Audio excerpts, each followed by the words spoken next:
We're back. All-Star weekend is in the past. Thank God, that was awful. Hey, the Yankees are tomorrow. Spring training opens up. We got Jason Dominguez in the lineup. It's going to be fun. I'll definitely check that out. But we're back with the Knicks. All-Star break is over, and we're talking Knicks. Let's get into it. Episode 483 of the podcast. I'm your host, RJ. Let's get into it. Welcome. Welcome to BD4, an RJ Carbone podcast. BD4, where there is no better way to get your Yankees and Knicks analysis. We also do MMA. Yanks every series, Knicks every game, MMA on occasion. BD4 is a 5-star show on Apple Podcasts, also available in video format on YouTube and Spotify. So thanks for stopping by, and we hope you enjoy the show. Champion of the world, turning, looking, see ya! Anthony for three, bang! That one goes down, and the game is tied! Time! Penetrates, creates, and showing some dexterity as well with the left hand. Yankees win! All right. Welcome to the show. Welcome to the podcast. I'm your host, RJ Carbone, and you are listening to episode 483 of BD4. Now, like we always do, something in my eye right now. Damn. Okay. Sorry. Literally something, I don't know, dust. As we always do, we're getting right into the episode. There's no time to waste. Why would we? The Knicks win. Picking up right where we left off. The Knicks take down the Wizards on the road tonight. That's now 4 wins in a row for the Knicks. 6 out of 7. And 34-27 overall. That's a season high, 7 games above 500.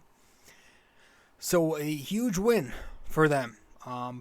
But not just because of them, but it was a big time night because of some of the other games around the league. Miami, they lose to Milwaukee tonight. And the Nets got absolutely abused, humiliated by Chicago in a blowout that I haven't seen a blowout like that since that Memphis OKC game a few years ago. It was bad. It was awesome. It was awesome for someone like me who despises that fake organization over there. But so the Knicks, with that, still at the number 6 spot, but now they're just 1 game shy from the number 5 seed. But this was not an easy game. This was certainly one they had to grind through. A lot of cursing from my end as I was watching this game. A lot of frustration. You saw some abysmal first half defense for the Knicks. Letting Porzingis make it rain in the first quarter with 19 of his 23 points. He also got booed every time he went to the free throw line tonight. In his own damn home. This was in Washington. And you had boos every time Porzingis stepped to the line. You had the MVP chants going for Randle. It was hilarious. It's amazing. Knicks fans are amazing. But Porzingis goes off in the first quarter. Then the Knicks go down almost 20 points in the second quarter. But it's Randle, who dropped a career-high 46 tonight, gets very hot towards the end of the half to bring the Knicks within 4 points at the break. The Knicks pick it up in the second half. They start playing much better than they did for the first 1.5 quarter. They open up the third quarter on this nice 8-0 run. RJ and Grimes out there doing some damage. The Knicks enter the fourth quarter up 1 point. Then they go on another 8-0 run in the top half of the fourth. You got A lot of hustle in the fourth period. RJ and the second unit are thriving early. But then the closing lineup comes in, and we'll talk about that. You get Brunson, Quick, Hart, Randle, and Mitch to close out the night. And it's pretty much all Knicks from there. I mean, tough shot making from Randle all night, but a huge basket from Jalen Brunson under the rim late. And Brunson, he was struggling all night, to say the least. Just 13 points. He's looking slow out there. Probably still hungover from the break. But with like 40-something seconds left, the score's knotted up. Tie game. He drives left on Denny Avdija. Picks up his dribble in the paint. And I thought as soon as he did that he was done there. I thought he was either going to get trapped, turn it over, or travel. He almost did. But, of course, he uses his excellent footwork, maneuvers his way closer to the rim, pivots, and then throws up a little layup high off the glass over Porzingis to break the tie. Just unbelievably clutch play from Brunson again, even on a night where he's dog shit. And he was dog shit. So the Knicks, from there, thanks to Brunson's clutch bucket, Randle hitting a few big-time buckets, some great team defense, great rebounding, end the night on a 6-0 run, and they end up winning 115-109 in D.C. tonight. I want to start this one by talking about Julius Randle because he was the man of the night, and he's going to get the first bing-bong game ball in the final to open up the final quarter of the season here. Bing bang. Yeah, I mean, there's nothing else to say about the way he played tonight. 46 points. 46 points, 2 steals, 6 of 29 shooting, 7 of 14 from 3, and 7 of 7 at the foul line. Just tough shot making all night. Tough shots, difficult shots, and at all 3 levels also. He tormented Kuzma, that pink sweater boy, who took punishment from Randle after getting cocky with him earlier. He took care of Porzingis' soft ass, and he obliterated Denny Avdija. Obliterated that kid in post-up, especially early on. You know, that's where a lot of those difficult shots came from tonight, was when Denny Avdija... Denny Avdija? I remember scouting the kid when he was a prospect, a draft prospect. Denny Avdija. I still can't say it. But I remember looking at him and I'm like, should the Knicks get him? But, you know, he's a bit of a mismatch on Randle. You know, he's about 40, 50 pounds lighter. But yeah, he crushed it.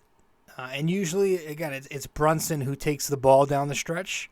But he was off all night. So, Tibbs kind of went with the hot hand in Randle. And Brunson was off ball late. But Randle led the team in scoring in the fourth quarter also.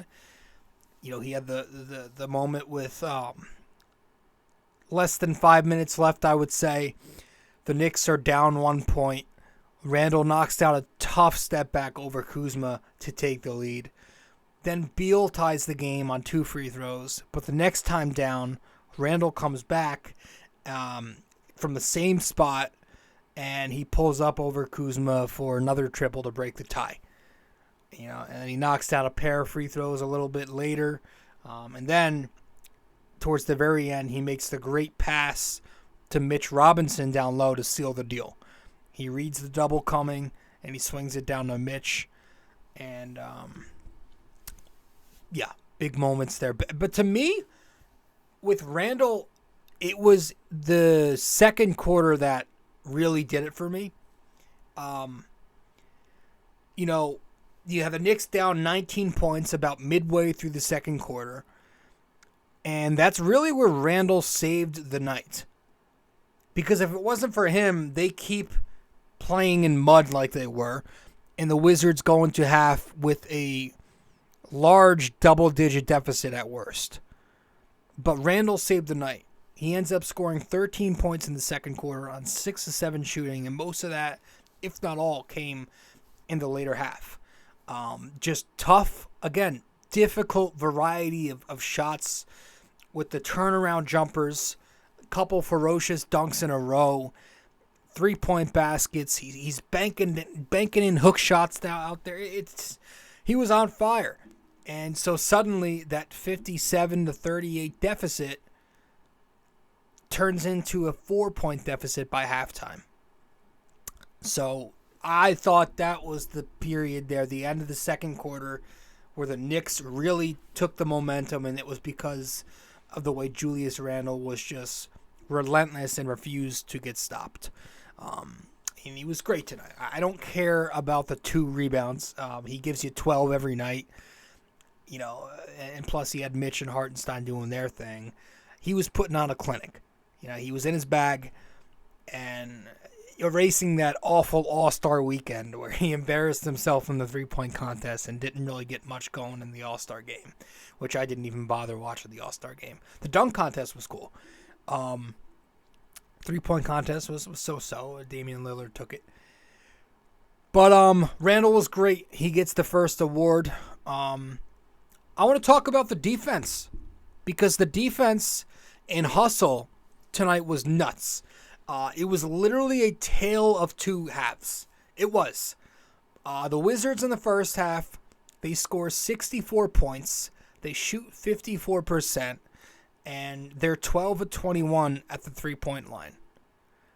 The Knicks in the first half just looked lazy, slow out there. I think Breen even called them out, like you're saying, they're stuck in mud, which is something I always say. But just lazy efforts on closeouts, playing far too off on the perimeter, just playing off their man, giving way too much space to shooters. And nobody was really rotating either. You know, when the Knicks brought help on the ball, there were a few instances where literally nobody would bother rotating to the next pass over, and it stressed me the fuck out. There was a possession or two where Knick guards were struggling over screens, and I thought Mitch should have hedged. There were even some moments in the second half a few times. You had Grimes and RJ miscommunicate on a rotation. Grimes slides over and RJ doesn't come up, which led to an open 3 ball. You had another instance, this was maybe in the fourth quarter, where Randle and Mitch both go under that screen. That also led to an open look. But for the most part, the Knicks completely turned it up. They tightened it up in the second half, and they held the Wizards to 45 points in the second half, 44% shooting, and just 7 of 23 from 3. So a tale of two halves. Again, the hustle out there, the energy in that second half just completely flipped. Just winning plays from a lot of guys. All night long, if you watch Jalen Brunson, again, despite the rough shooting night, he was 6 of 20. But he was just positioning himself for charges all night, getting to spots on defense. Josh Hart, probably his worst game as a Knick. Still, though, he had his fingerprints all over this one. Diving for loose balls, hunting rebounds, jumping for the ball, stunting over to cover for his teammates on defense. He finished with 6 rebounds and 4 assists on the night, and all of that, except for 2 of those boards, came in the fourth quarter. And the effort on the glass by Mitch Robinson and Isaiah Hartenstein, crashing the boards with this relentless aggression. They combined for 22 rebounds at the center position tonight. Excellent. The Knicks were overall +9 on the glass. They won the offensive glass 12-3. They won the glass 7-0 on the offense after 3 quarters. So, great effort. And, you know, it sucks to lose Jericho Sims now with the rotation limit that Tibbs has, but Mitch is back. And that's going to be significant. Hartenstein continues to turn his season around. He's playing great with the second unit now. But Mitch, 10 points, 12 rebounds, 4 offensive boards, a steal, a block, and a plus 13 to lead the team. Making winning plays. I think he got a piece of that inbound in the fourth quarter to lead to that Kuzma turnover in the corner. He had a nice offensive rebounding sequence in the fourth off the Brunson miss, and he throws it out to Quickley in the corner. Did a great job at the rim, and I also liked how Mitch once again held his own on switches when he had to cover some guards out there. And I hope he's good to go, man. I hope he's healthy the rest of the way. He was wobbling around out there a few times. It gets me nervous. That's the nature of him, though. He's long, he's thin. I worry about that for sure. He's always, every night, it's something. He plays through it, but every season he's also missing significant time. And I just worry that eventually it's gonna the hammer's gonna drop and it's gonna be like a bad one. So those 7-foot lanky guys scare the shit out of me, but we'll see. But how about the closing lineup, right? It's been a topic of conversation all year, but it's kind of ramped up again once Josh Hart came over. And, R.J. Barrett was pulled again, despite shooting 3 for 3 for 6 points in the fourth period. In like 4 minutes, too, with the top half. He was playing well. He knocks down the little 19-footer, finds Obi for a dunk on the break, cutting from the baseline. He had the nice Euro finish down the middle, and then threw in that little floater off the high 3-5 pick and roll with he and Hartenstein. He had some moments. But, yeah, listen, Thibodeau has it set, it seems.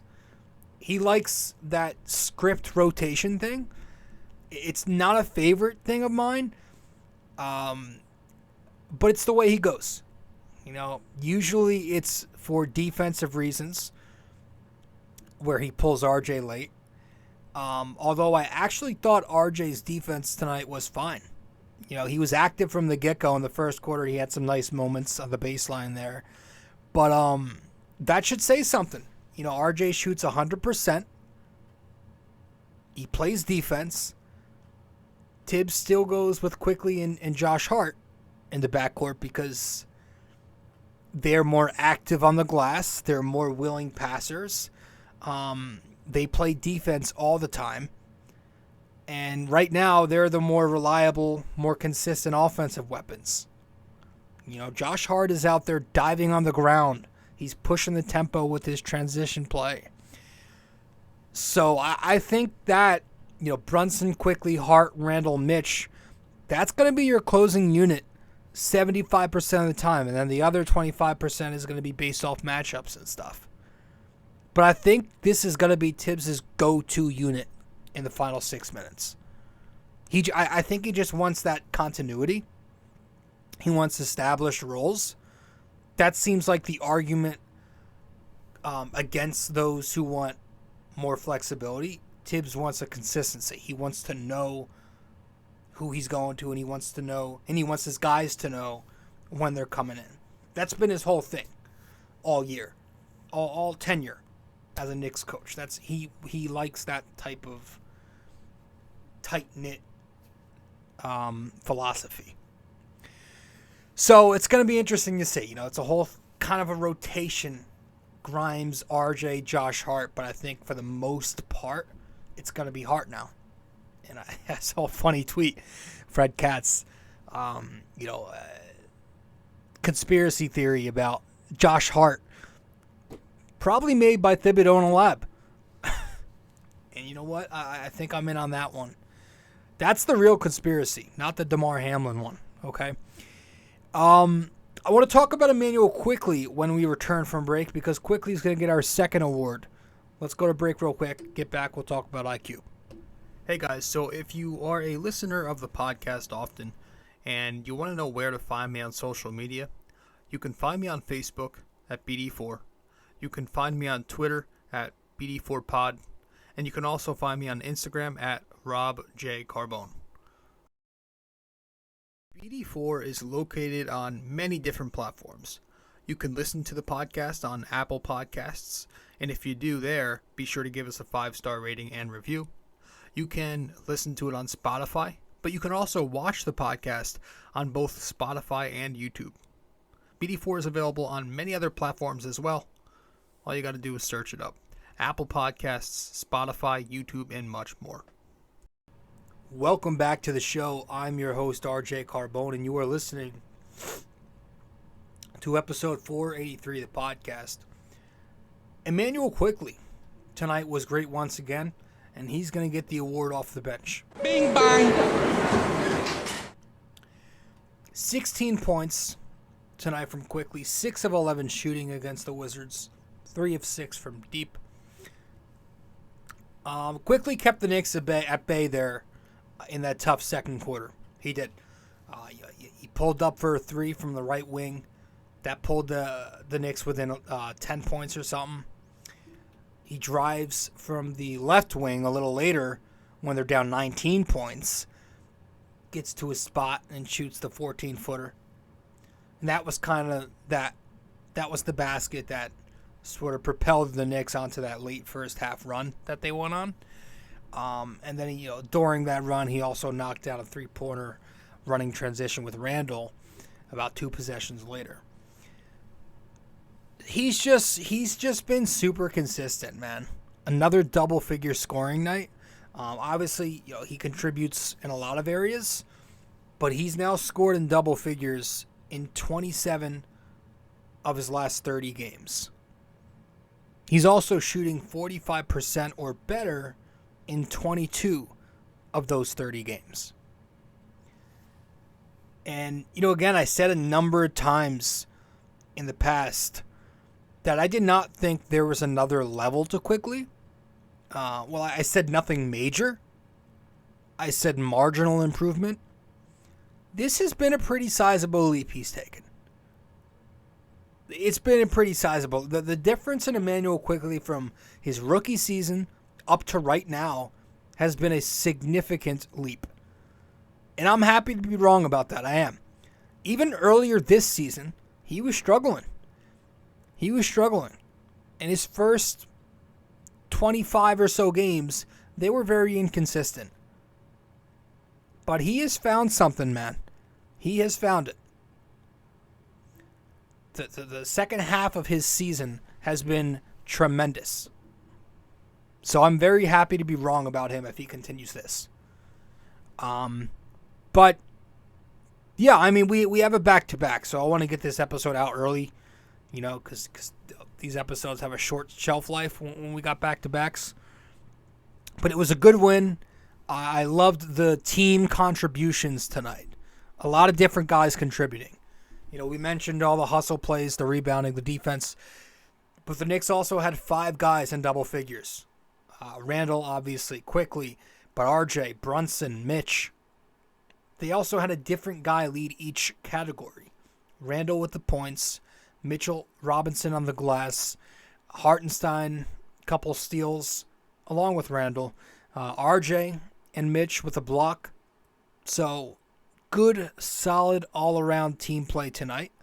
And the next 5 games, it's going to be pretty crucial. It's going to be interesting, these next 5 games or so for the Knicks. We've got the Pelicans tomorrow for the second of this back-to-back. It's a home game, so the Knicks travel back home. They're going to be taking on the number 7 seed in the West. Pelicans are a young, athletic team. After that, we've got Boston on Monday, also home. Obviously, they are the number 1 seed right now. You've got New Jersey on Wednesday. That's also home. So a 3-game homestand. Got to win that. It's huge for the standings right there. It's also the final time this regular season where these two sides are going to meet. So the stakes will be high. This is an important game for the Knicks coming up against the Nets next week. Then you got Miami next Friday. It's a road game. And they're the number 7 seed in the East, right? They are on a 3-game skid, though, at the moment. So, then it's Boston again on Sunday, March 5th, in Boston. So those are the next 5 games for the Knicks.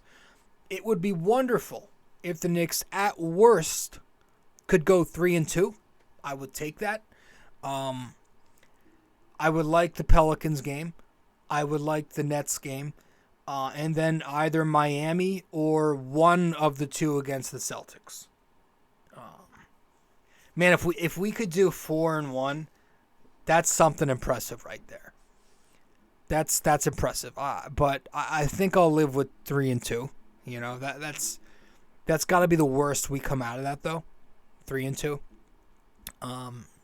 So we'll see. And don't look now, but the Knicks are just 2 games back in the loss column from the number 4 Cleveland Cavaliers. The Cavs have lost 3 in a row. They just got swept in their back-to-back this week. Donovan Mitchell is stumbling out the gate. But, yeah, let's take this day by day here. Tomorrow we've got the Pelicans. Need to take that. Need to. And we'll see what happens. But it's good. It's good right now with the Knicks. They are a nice, cute, solid team. Nothing crazy. I'm looking at the number 5 seed. Anything more than that is, to me, overachieving. They are overachieving right now. Again, early in the preseason, I did my predictions, and I said 41 wins and, a bottom playing seed. 9-10. So, it's good. It's nice. So, we'll head to our final break. We'll get back, and then we'll wrap it up with our trivia. Stay with us. Be right back. We also have a website now for BD4. If you go to BD4blog.com, you can find the blog, the podcast links, and also where to find me on social media. Just go to BD4blog.com. Studio 69 Productions is a podcast production agency created by Leo Rodriguez to allow content creators to market their podcast. It's an online platform that will market your podcast or any other project that you're working on. Get in touch with Leo Rodriguez from Studio 69 Productions. You can find Studio 69 Productions on Instagram at Studio69NJ. Studio 69 Productions, where dreams are heard and born.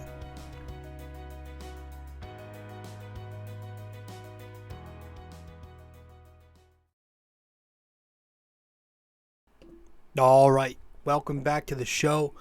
I'm your host, RJ Carbone. You are listening to episode 483 of the podcast. Welcome to BD4. Hope you're enjoying the episode. Let's get to it. Let's get to our trivia and wrap this thing up.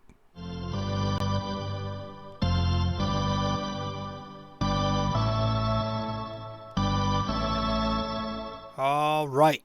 So, for this episode 483, our NYY-NYK-MMA question of the day is: across 10 years with the Knicks, how many times did Walt Frazier record at least 400 rebounds and 400 assists in one season? Across 10 years with the Knicks, how many times did Walt Frazier record at least 400 rebounds and 400 assists in one season? So let me know the answer to that trivia wherever you can reach me. If you get the answer correct, I will give you a shout out on the next episode. Greg from Yankee Crazy Podcast. He answered the last trivia, and I believe he got the answer correct. It was Yogi Berra. How many 40 strikeout seasons? 0. That's nuts. But one final time here for episode 483, our NYY-NYK-MMA trivia question of the day is, across 10 years with the Knicks, how many times did Walt Frazier record at least 400 rebounds and 400 assists in one season? All right. So that's it. That's all for this episode. We're going to wrap it up here. A little short tonight, 30 minutes. But again, this is a back-to-back we've got. So these episodes on the back-to-back have a short shelf life. So I'll see you after this upcoming Pelicans game at the Garden. All right. Knicks win 115-109 over the Wizards, and that's all we've got for this one. Hope you enjoyed the show, and I'll see you in the next one. Later. This episode was brought to you by Anchor.